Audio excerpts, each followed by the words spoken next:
चलिए जय हिंद साथियों। तो आज हम लोग देखने वाले हैं, यानी पिछले क्लास की बात करें, पिछला क्लास में हम लोगों ने देखा था महाजनपद के बारे में, महाजनपद के बारे में, जिसमें कि कुल 16 महाजनपद है। कितना है?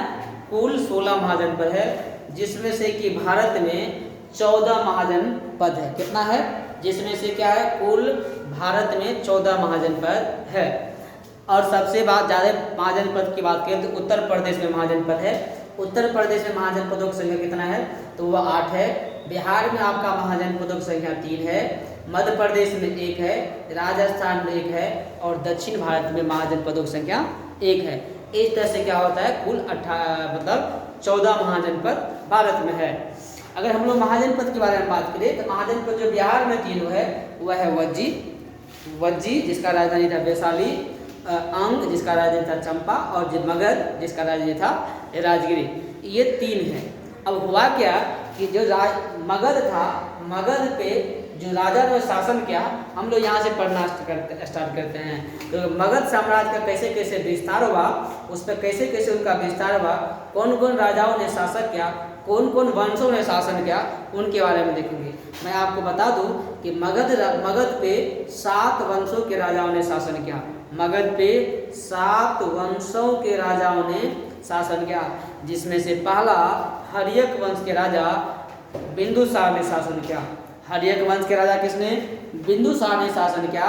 बिंदुसार के उनका बेटा मार दिया अजातशत्रु ने, और उनके बाद अजातशत्रु ने शासन किया, और अजातशत्रु को मार दिया उनके बेटा उदयन ने। उनके बाद उदयन ने शासन किया। उदयन को किसी और ने चाकू से मार दिया, जिसके बाद नागदशक ने शासन किया, और नागदशक को उनके जो थे सेनापति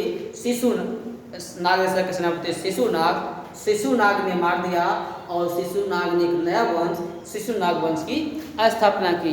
अब शिशुनाग वंशों की उसने स्थापना की। शिशुनाग तो उसके 12 राजा हुए शिशुनाग वंश का। उनके दूसरा राजा हुए कौन? उनके दूसरा राजा हुए कालाशोक।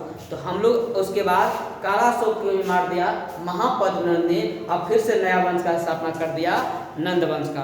तो हम लोग इस वीडियो में यहाँ तक के बारे में पूरा डिटेल से अब जान लेते हैं। तो देखिए हुआ क्या था। हुआ यूँ कि मगध पे जो पहला वंश शासन किया वो उनका नाम था हर्यक वंश।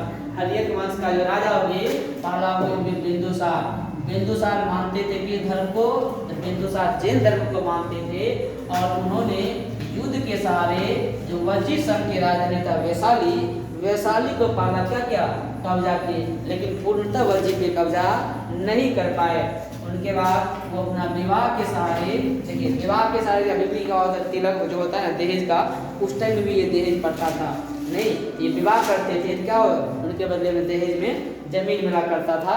नहीं ये तो देखिए विवाह के सहारे कुछ उसको मतलब मिला। उनके बाद क्या किया, उनके बाद एक अवंती थे जो महाजनपद है अवंती, वो अवंती महाजनपद जो मध्य प्रदेश में है, वहाँ के राजा थे। वहाँ के जो राजा थे उस राजाओं को क्या हुआ, बीमार हो गया। तो इन बिंदुसार ने अपने उस राजा को क्या, जो चंद प्रदायी था, उनको क्या भेजा, अपने वेद जीवक को भेजा।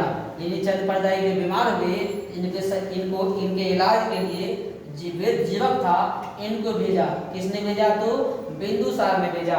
और जब वो जीवक ठीक हो गए तो वो खुश होकर के अवंती जो थे इनको क्या किए, दान दे दिए। अवंती दान किसने दिए, मतलब अवंती दान किसने दिए, तो चंद्रवर्ती। किसको दिए?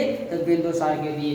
नहीं, उनके बाद इनको मार दिया अजातशत्रु। कौन मार दिया? बिंदुसार को मार दिया अजातशत्रु ने, यानी बिंदुसार के पुत्र हैं अजातशत्रु, इन्होंने मार दिया। अब बिंदुसार मानते थे किस धर्म को? बिंदुसार मानते थे बौद्ध धर्म को। पितृहीनता कहा जाता है, पिता की हत्या करने वाले अजातशत्रु को ही कहा जाता है पितृहीनता। इनका वस्कार नाम के था गुप्तचर। क्या था? गुप्तचर। ये कहाँ के, जो भारत में था वज्जी संघ जो पड़ता मगध, मतलब मान लीजिए मगध है, फिर अंग है, फिर क्या था वज्जी संघ। तो ये वज्जी को भेजेगा, गुप्तचर को भेजे गुप्त सूचना प्राप्त करने के लिए। बाद में उस पर क्या किया, कब्जा कर लिया, फिर इसको मार दिया। अजातशत्रु को मार दिया किसने? उदयन ने मार दिया। अजातशत्रु किसने मार दिया? उदयन ने। और उसका तीसरा शासक हो गए कौन? उदयन। लेकिन ध्यान रखिएगा अजातशत्रु के काल में ही बौद्ध धर्म का पहला संगीति हुआ था। अजातशत्रु के काल में बौद्ध संगीति क्या हुआ? पहला संगीति हुआ था। उसके बाद उदयन पाटलिपुत्र को बसाया था। उदयन ने इसको क्या? उदयन को मार दिया, चाकू से मार दिया। किसने मार दिया पता नहीं, उनके बारे में जानकारी पता नहीं है कि किन्होंने मार दिया। ठीक है। उनके बाद अगला शासक हुआ नागदशक। इनको बेवकूफ शासक कहा जाता है, नागदशक को। इनका सेनापति था शिशुनाग। शिशुनाग क्या किया? शिशुनाग इसका सेनापति था। इन्होंने अपने नागदशक को मार दिया और नया वंश शिशुनाग वंश का स्थापना किया। शिशुनाग वंश का एक तरह से संस्थापक हो गए कौन? शिशुनाग। अब इन्होंने राजधानी बना लिया वैशाली। इन शिशुनाग वंश के ने क्या किया? अपना राजधानी कहाँ बना लिया? वैशाली। अगला इनके शासक हुए शिशुनाग वंश का, उनका नाम था क्या? कालाशोक। क्या नाम था उसका? कालाशोक। कालाशोक के सरकार काल में ही दूसरा बौद्ध संगीति हुआ था। पहला बौद्ध संगीति अजातशत्रु काल में, दूसरा बौद्ध संगीति क्या?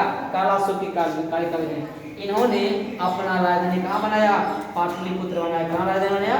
इन्होंने अपना राजधानी कहाँ बना लिया? फिर से पाटलिपुत्र को बना लिया।